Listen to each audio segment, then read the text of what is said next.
So he joins a pretty popular quartet that professionally goes all around the Midwest. He does that thing called loving like no one else can.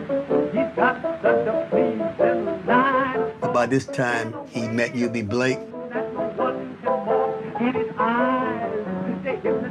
And when he and UB got together and changed how you perform, not in that comedy kind of blackface, but tuxedos.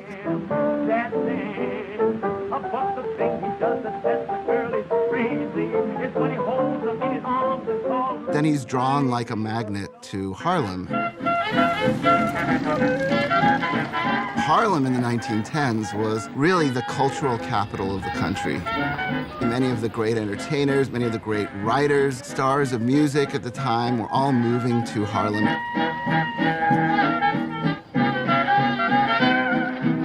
And it was safe. It was New York City. Discrimination against African Americans was much lower. But also, it was a place that was 50,000 African Americans living together and middle class. People who had some money, people who were running clubs, people who were running businesses. Spin around with all your might. Stretch your left arm out in space. Keep rocks to style and grace. Push your foot way around. And at some point he meets James Reese Europe. And James Reese Europe is fast becoming one of the real organizers for music and entertainment in the area. Once he met Jim Europe, he became more of a business person, keeping the affairs together, getting musicians where they're supposed to go, direct the band a couple times, helping Jim Europe's organization.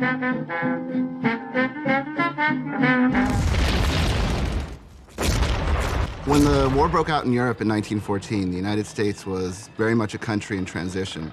Most of the population still lived on ranches and farms, sort of rural and semi-rural situations.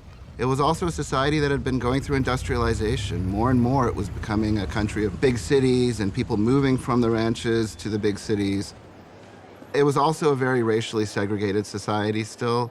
The sense of an American nation was not very strong. There was a big debate going on between W.B. Du Bois and folks in the NAACP. Why should we fight, considering what we're going through in America? I mean, we're 40-something years from emancipation.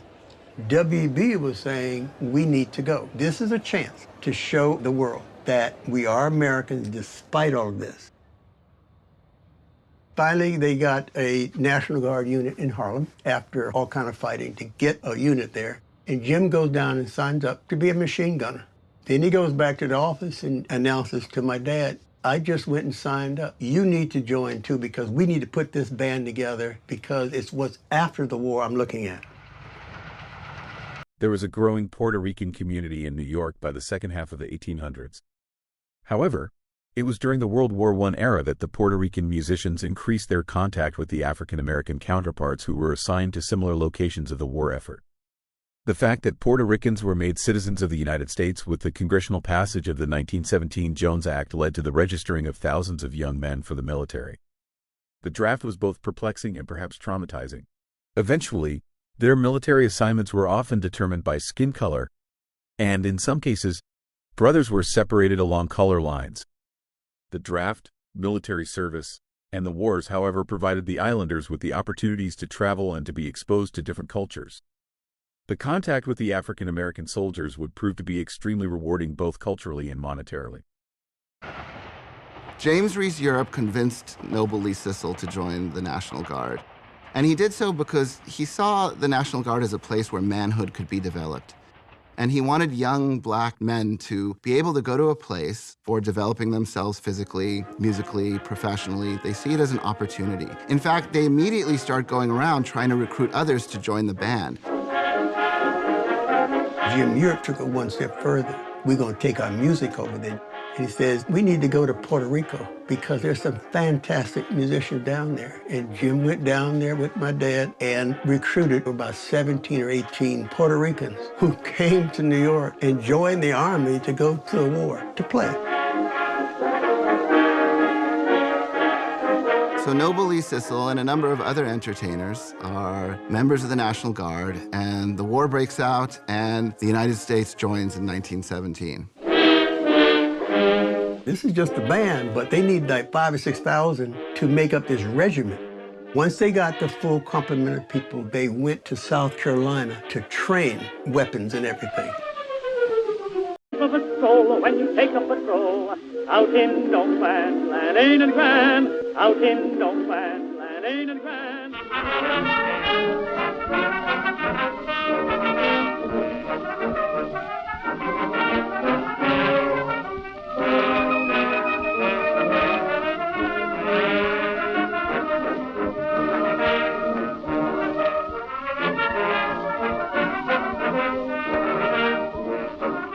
The Harlem Hell Fighters were pretty much on the front lines until the end of the war. They came back to New York, and there was an enormous parade for them. They reversed the direction, started downtown, came up Fifth, then went to Harlem because that's where the people were that they wanted to impress. They're still wearing basically French uniforms.